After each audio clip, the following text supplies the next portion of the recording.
Hello friends, magic kitchen by Guni में आपका welcome है। आज हम आपके साथ एक ऐसे डिलीशियस से नाश्ते की रेसिपी शेयर करेंगे जिस नाश्ते को बनाना बहुत ज़्यादा आसान होगा। ये नाश्ता जो है अगर आप एक बार बना लिए तो आप मार्केट के समोसे कचौरी सभी कुछ खाना भूल जाएंगे, क्योंकि ये जो नाश्ता है बहुत ही ज़्यादा टेस्टी होने वाला है। तो चलिए बिना टाइम वेस्ट किए इस नाश्ते को बनाना स्टार्ट कर लेते हैं। तो सबसे पहले तो इस नाश्ते को बनाने के लिए हमने एक पैन को गैस में चढ़ा दिया है और उसमें हमने डाला है थोड़ा सा सरसों का ऑयल को अच्छे से गर्म कर लेंगे। इसके बाद में हमने 3 से 4 ये मीडियम साइज़ के प्याज लिए थे, जिनको कि लंबे लंबे स्लाइस में कट कर लिया था पहले से ही। उनको इसमें डाल देंगे और बस लगातार चलाते हुए हाई फ्लेम पे हमें प्याज को भूनना है। याद रखना है कि गैस की फ्लेम को मीडियम नहीं रखेंगे, हाई ही रखेंगे, ताकि जो प्याज है वो बहुत ही जल्दी से सौते होने लगे। तो इस तरीके से जब हम हाई फ्लेम पे प्याज को भूनते हैं तो ये बहुत जल्दी बढ़िया अच्छे से पकने लगती है। इसके बाद में इसी स्टेज पर हम इसमें ऐड कर देंगे एक हरी मिर्च बारीक कट करके। आप अपने हिसाब से तीखा कर सकते हैं, कम या ज़्यादा। अगर आप ज़्यादा चटपटा तीखा खाना पसंद करते हैं तो हरी मिर्च की क्वांटिटी को बढ़ा भी सकते हैं। हमें थोड़ा सा कम तीखा पसंद है हमारे घर में, तो हमने सिर्फ एक ही हरी मिर्च का यूज़ किया है और इसको हमें अच्छे से प्याज के साथ मिक्स करते हुए भून लेना है। अब जब हमारी प्याज हल्की हल्की सी सौते हो चुकी है, कलर भी थोड़ा सा चेंज होने लगा है, तो बस इसी स्टेज पर हम इसमें ऐड कर देंगे 2 चम्मच बेसन। बेसन डालने से जो प्याज का टेस्ट है वो बहुत ही लाजवाब आता है। इस तरीके से जब हम स्टफिंग बनाते हैं तो जो स्टफिंग बनकर रेडी होती है उसमें जो टेस्ट आता है वो बिल्कुल डिफरेंट आता है। और बस बेसन को प्याज के साथ मिक्स करते हुए भूनेंगे, 3 से 4 मिनट तक भूनेंगे, बिल्कुल लो फ्लेम पे भूनेंगे। तो जो बेसन है उसका कच्चापन दूर हो जाएगा और बहुत ही अच्छी सी इसमें खुशबू भी आने लगेगी। तो लगभग 3 मिनट के करीब हो चुके हैं इसे भूनते हुए। तो जो बेसन है उसने अपना कलर बिल्कुल भी चेंज कर दिया है और जो बेसन है वो अच्छे से भून चुका है। तो बस इससे ज़्यादा हमें इसे बिल्कुल भी नहीं भूनना है, बस ऐसे ही रखना है। अब चलिए इसमें ऐड कर देते हैं हम थोड़े से मसाले। तो कलर के लिए डाल दिया है 1/4 चम्मच के करीब हल्दी पाउडर। इससे ज़्यादा हल्दी पाउडर नहीं डालेंगे, बस इतना ही हल्दी पाउडर हम इसमें डालकर इसे बनाकर रेडी करेंगे। अब हमने ये 2 मीडियम साइज़ की बॉयल आलू लिए थे, जिनको कि हमने इस तरीके से हाथों से फोड़ करके इसमें ऐड कर दिया है। आप आलू की क्वांटिटी कम ज़्यादा अपने हिसाब से कर सकते हैं। हमने 2 बड़े साइज़ के आलू लिए थे, जिनको कि 2-2 पीसेस में कट करके हमने बॉयल किया था। उनको बस हमने इसी तरीके से हाथों से फोड़ करके इसमें ऐड कर दिया है। अब इसे हमें अच्छे से प्याज वाला जो मसाला था उसके साथ मिक्स करना है।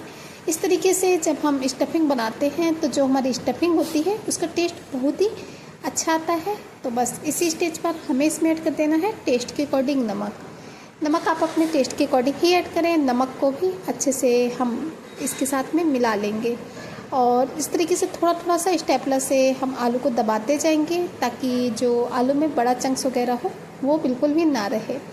तो इसे हमने अच्छे से मिला लिया है। अभी चलिए ये बिल्कुल रेडी हो चुका है। तो अब हम इसमें ऐड करेंगे कुछ चीज़ें जिससे कि इसका टेस्ट और भी ज़्यादा बढ़ जाएगा। ज़्यादा कोई मसाले का यूज हमें इसमें बिल्कुल भी नहीं करना है, बहुत ही कम मसालों में हमने इसे बनाया है। तो हमने लिया था थोड़ा सा साबुत धनिया, जीरा और सौंफ। इन्हें हमने भून लिया था और भूनने के बाद में इसका पाउडर बना करके रेडी कर लिया था। बस उसी पाउडर को हम इसमें डाल देंगे। इसके अलावा कोई भी मसाला नहीं यूज करेंगे। बस इन तीनों चीज़ों को लेकर के हमें तवे में थोड़ा सा रोस्ट कर लेना है और इसके बाद में मिक्सी जार में डाल करके इसे पीस लेना है। बस उसी पाउडर को हमें इसमें ऐड करना है, उससे बहुत ही अच्छा सा टेस्ट आता है। तो इस पाउडर को भी हमने अच्छे से इसके साथ मिला लिया है। लास्ट में डाल देंगे अमचूर पाउडर, आधा चम्मच अमचूर पाउडर डाल दिया है। अगर आप अमचूर पाउडर की जगह इसमें नींबू का रस डालना चाहते हैं तो वो भी डाल सकते हैं। और 1/4 चम्मच ही हमने इसमें डाल दिया है लाल मिर्च का पाउडर। लाल मिर्च अगर नहीं खाते हैं तो इसके बिना भी आप इसे बना सकते हैं। तो बस इन सभी मसालों के साथ हमें इसे मिक्स करना है। तो फाइनली हमने बढ़िया अच्छे से मिला लिया है और जो हमारी स्टफिंग है वो बन करके रेडी हो चुकी है। अब इसके अलावा कोई भी मसाले हम इसमें बिल्कुल भी यूज नहीं करेंगे। चलिए गैस की फ्लेम को ऑफ कर देते हैं, ताकि जो हमारी स्टफिंग है वो अच्छी से ठंडी हो जाए।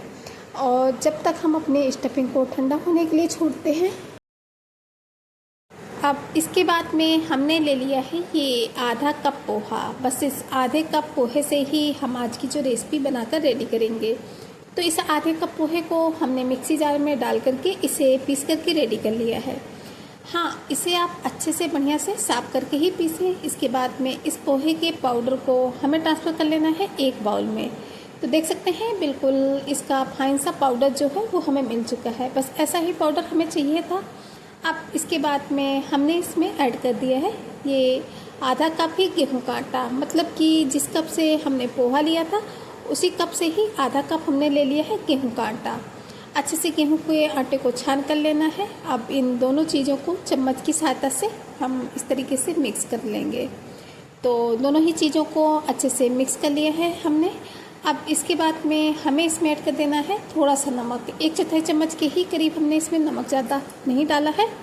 इसके बाद में आधा चम्मच के करीब अजवाइन ली थी, उसको हाथों से थोड़ा सा इस तरीके से रगड़ करके डाल देंगे, जिससे कि जो अजवाइन होती है उसका जो फ्लेवर आता है वो उभर कर आता है। अब हमने 2 चम्मच के करीब इसमें डाल दिए है कुकिंग ऑयल। ऑयल आप इसमें रिफाइंड ऑयल ही यूज करें या फिर देसी घी यूज करें। और इस स्टेज पर सरसों के तेल का यूज़ बिल्कुल भी ना करें, क्योंकि सरसों के तेल का जो फ्लेवर होता है वो काफ़ी हार्ड होता है, इस वजह से बिल्कुल भी नहीं अच्छा लगता है इस स्टेज पर। तो बस इन सभी चीज़ों को हमें बढ़िया अच्छे से मिला लेना है। तो इस तरीके से ऑयल को अच्छे से हम जब मिलाएंगे तो पोहे और जो हमारा गेहूँ का आटा है वो भी अच्छे से मिक्स हो जाएगा और मोयन भी परफेक्ट लग करके रेडी हो जाएगा।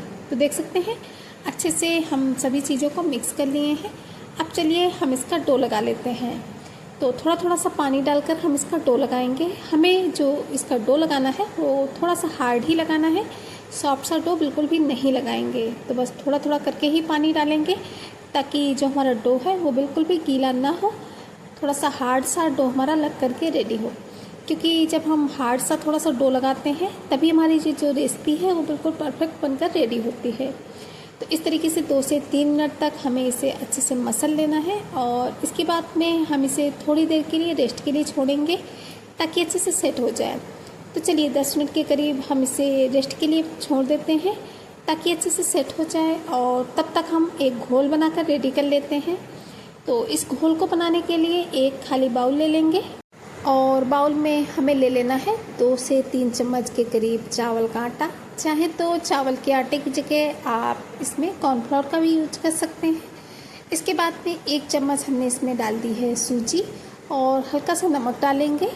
इसके बाद में आधा चम्मच डाल दिया है सफ़ेद वाला तिल। अब इन सभी चीज़ों को पहले हम सूखा ही आपस में अच्छे से मिला लेंगे। तो इस तरीके से सूखा अच्छे से मिलाने के बाद में अब हम इसमें थोड़ा थोड़ा सा पानी डालकर इसकी स्लरी बनाएंगे। तो जो हमें इसकी स्लरी बनानी है वो ज़्यादा गाढ़ी नहीं बनानी है, थोड़ा सा इस टाइप की रनी सी जो स्लरी है वो हमें बनाकर रेडी करनी है। तो बस घोल है वो हमारा परफेक्ट है, बस इससे ज़्यादा हमें इसे पतला बिल्कुल भी नहीं करना है और ना ही गाढ़ा करना है। लास्ट में हमें इसमें ऐड कर देना है थोड़ा सा बारीक कटा हुआ करी पत्ता, जिससे कि जो नाश्ता होगा उसका लुक्स भी बढ़ जाएगा और फ्लेवर भी बढ़ जाता है।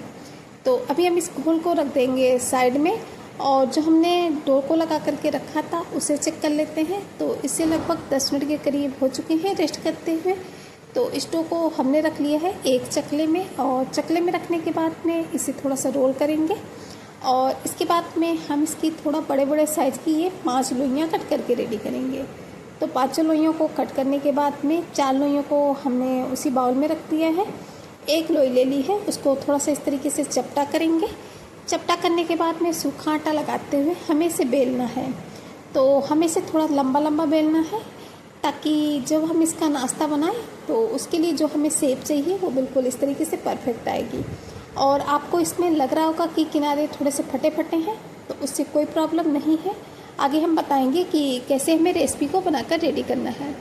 तो इसे हमने बेल लिया है। अब इसके बाद में हम लेंगे एक चाकू और चाकू की सहायता से इस तरीके से जो इसके कॉर्नर है उनको हमें कट करके हटा देना है। तो बस इस तरीके से हमें एक ही स्क्वायर पीस में मिल गया है और ये जो एक्स्ट्रा आटा है इसको हम उसी डो में रख देंगे। इससे आगे हम रेसिपी बनाकर रेडी करेंगे। तो इस तरीके से हमारा एक पीस जो है वो हमें मिल चुका है। अब इसके बाद में हमें क्या करना है, हमें लेना है टोमेटो केचप। तो हमने थोड़ा सा टोमेटो केचप ले लिया है। जो कि बच्चों का फेवरेट होता है। आप चाहें तो इसकी जगह कुछ और भी यूज कर सकते हैं, जैसे कि धनिया की चटनी, पिज़्ज़ा सॉस या फिर कोई और चीज़ जो भी आप इसमें लगाना चाहते हो। लेकिन टोमेटो केचप तो बच्चों का फेवरेट होता है, हमेशा ही उन्हें पसंद आता है। तो बस हमने इस पूरे ही जो हमारा ये पीस है इसमें हमने टोमेटो केचप को अच्छे से लगा दिया है।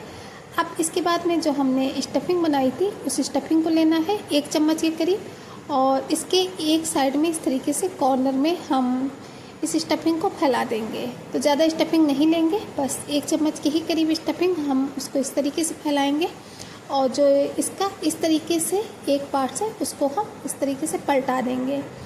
तो हमें ये ट्रायंगल शेप में नाश्ते का जो पीस है वो मिल जाएगा। इसके किनारों को हमें अच्छे से चिपका देना है। चाहे तो आप इनमें पानी लगा कर के भी इसे चिपका सकते हैं, लेकिन ऐसे ही ये परफेक्ट बढ़िया से चिपक जाता है। तो हमारा एक जो नाश्ते का पीस है वो हमें मिल चुका है, इसको हमने इस प्लेट में रख दिया है। इसी तरीके से दूसरा भी आपको बना करके दिखाते हैं। और हाँ फ्रेंड्स, अगर आपको रेसिपी थोड़ी सी भी पसंद आ रही हो तो प्लीज़ चैनल को सब्सक्राइब करना बिल्कुल भी ना भूलें, वो भी बेल आइकन के साथ में, ताकि आने वाली वीडियोज़ की नोटिफिकेशन आपको टाइम पर मिलती रहे। और हाँ, वीडियो को एक हाइप करना बिल्कुल भी नहीं भूलिएगा, क्योंकि आप लोगों की एक हाइप से बहुत ज़्यादा सपोर्ट मिलता है। तो इस वजह से जब कमेंट आप करें तो कमेंट बॉक्स के बगल में ही आपको एक हाइप का ऑप्शन मिलेगा, तो हाइप ज़रूर करें आप वीडियो को। तो लीजिए, इस तरीके से दूसरे भी पीस को हमने बेल लिया है। अब हम इसको भी उसी तरीके से स्क्वायर पीस में कट कर देंगे, और एक्स्ट्रा आटा इसको हम हटा देंगे और अच्छे से लगाएंगे टोमेटो केचप। और एक साइड में हमें स्टफिंग को इस तरीके से फैलाना है, ताकि ये ट्रायंगल शेप में हमें जो नाश्ते का पीस है वो मिल जाए। तो इसी तरीके से इसको भी हमने बना करके रेडी कर लेना है। तो बस एक पार्ट जो है उसको हम इस तरीके से इसमें चिपकाएंगे, और ये दूसरा भी हमारा जो नाश्ते का पीस है वो हमें मिल चुका है। इसी तरीके से सभी नाश्ते के पीसेस को चलिए फिल कर लेते हैं, इसके बाद में आपसे मिलते हैं। तो लीजिए फ्रेंड्स, हमने अपने सभी नाश्ते के पीसेस को अभी फिल करके रेडी कर लिया है। तो अभी हमने ये 5 पीसेस जो है इनको बना करके रेडी किए हैं। तो अभी हम इन्हें इतने ही फ्राई करके रेडी करेंगे, बाकी के बाद में बना कर रेडी करेंगे। तो इन्हें फ्राई करने के लिए फटाफट से चलते हैं गैस की तरफ। तो गैस में इन्हें फ्राई करने के लिए हमने कढ़ाई में ऑयल को गर्म होने के लिए रख दिया था। अब हमें क्या करना है, एक एक करके नाश्ते के पीसेस लेने हैं, उनको स्लरी में अच्छे से डीप करना है इस तरीके से, और ऑयल में डालते जाना है। तो चाहे तो आप इस नाश्ते को सैलो फ्राई कर सकते हैं या फिर डीप फ्राई कर सकते हैं, लेकिन आज हमने इन्हें सैलो फ्राई करके रेडी किए हैं, डीप फ्राई नहीं करेंगे। तो बस एक एक करके सभी नाश्ते के पीसेस को हमें स्लरी में डिप करना है और ऑयल में डालते जाना है। एक बार में जितने पीसेस हमारे फ्राई होंगे उतने ही हम फ्राई करके रेडी करेंगे। तो एक बार में हमने ये 4 पीसेस को इसमें ऑयल में डाल दिया है। इस तरीके से जब हम स्लरी में डिप करके फिर अपने नाश्ते को बनाते हैं तो हमारा जो नाश्ता है वो बिल्कुल भी ऑयली नहीं होता है। तो आप जब कभी भी कोई भी नाश्ता इस तरीके से बनाएं तो एक बार ज़रूर से ट्राई करें, और क्रिस्पी भी बहुत ही ज़्यादा होता है। इस तरीके से जब आप नाश्ता बनाएंगे तो यकीन मानिए मार्केट के जो समोसे कचौरी आते हैं ना, वो भी आप भूल जाएंगे। उनसे भी कहीं ज़्यादा टेस्टी नाश्ता आपको घर पे ही मिलने वाला है। तो आपके घर में बच्चे क्या बड़े भी इसके फ़ैन होने वाले हैं। और इस तरीके से सभी पीसेस को ऑयल में डालने के बाद में चम्मच से हमें थोड़ा थोड़ा सा ऑयल लेना है और सभी नाश्ते के पीसेस के ऊपर करते जाना है, ताकि जो कुकिंग प्रोसेस है वो ऊपर से भी स्टार्ट हो जाए। और जब हमारे नाश्ते के पीसेस एक तरफ से हल्के हल्के से क्रंची होने लगेंगे तब हम इन्हें पलट देंगे। तो देख सकते हैं हल्के हल्के से ये फ्राई होने लगे हैं। तो एक एक करके हमें अपने सभी नाश्ते के पीसेस को पलट देना है। तो चारों ही नाश्ते के पीसेस को एक एक करके हमने पलट दिया है। तो बस इसी तरीके से उलट पुलट करते हुए हमें इन्हें मीडियम फ्लेम पे अच्छे से फ्राई करना है। इन्हें फ्राई करने में 5 से 6 मिनट का समय लगता है। 5 से 6 मिनट में जो हमारा ये नाश्ता है वो अच्छे से फ्राई हो जाता है। और हाँ फ्रेंड्स, आप हमारी ये जो रेसिपी की वीडियोज है वो कहाँ से देख रहे हैं, कमेंट बॉक्स में जगह का नाम बताना बिल्कुल भी नहीं भूलिएगा, क्योंकि आप लोगों के एक कमेंट से बहुत ही ज़्यादा मोटिवेशन मिलता है आप लोगों के लिए इसी तरीके से नई नई रेसिपी की वीडियोज़ लाने के लिए। और हमें भी पता चलता है कि हमारी जो रेसिपी है वो कहाँ से देखी जाती है, आप लोग हमें कहाँ से सपोर्ट करते हैं। तो प्लीज़ कमेंट बॉक्स में एक कमेंट करना बिल्कुल भी नहीं भूलिएगा। तो बस इसी तरीके से उलट पुलट करते हुए हमने अपने नाश्ते में बढ़िया अच्छा सा गोल्डन ब्राउन कलर आने तक इनमें फ्राई कर लिया है। देख सकते हैं कितना अच्छा सा प्यारा सा गोल्डन ब्राउन कलर आ चुका है।